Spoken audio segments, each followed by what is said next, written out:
As promised, guys, here's my video on how to make arugula pesto. So you're going to need some fresh arugula, as much as you want that you can fit in your food processor. And then you're going to need some nutritional yeast, and I'd say 1 clove of garlic or to taste. You're going to need almonds as well, because this is going to add the nutty, cheesy flavor. And then you need salt to taste. Start adding your arugula to your food processor. You may want to chop it up first and don't do it like I'm doing and sticking your entire hand in. Just be careful you don't cut your hands on the blades. So put your lid on securely, and then you want to start probably just on the chop setting at first to get it going into little pieces.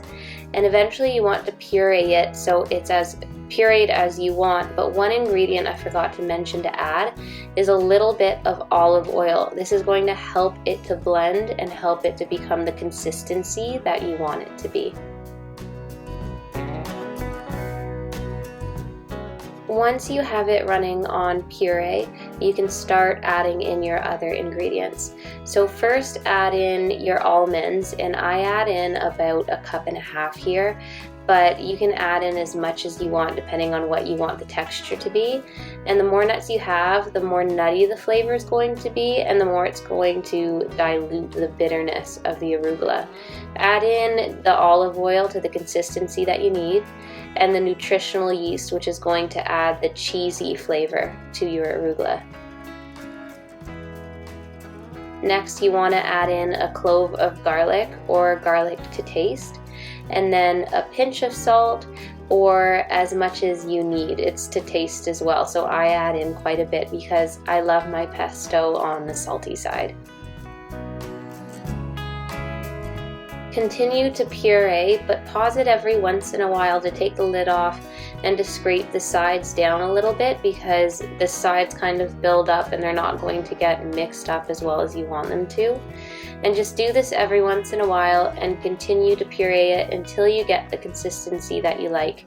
Now this pesto that I made is on the chunkier side, but I do have other pestos that I continue to puree, so it's a really soft green texture. But this one, you can see the chunks of the almonds in it, you can see the nutritional yeast, and that's okay as well. It just depends on your textured preference.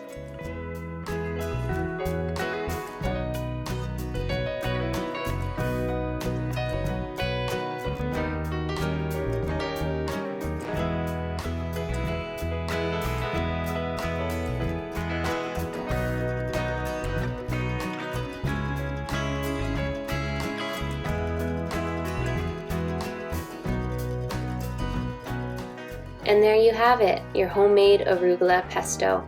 You can put it on absolutely anything, in wraps, on pasta, and you can freeze the rest of it in jars or containers for over the winter time.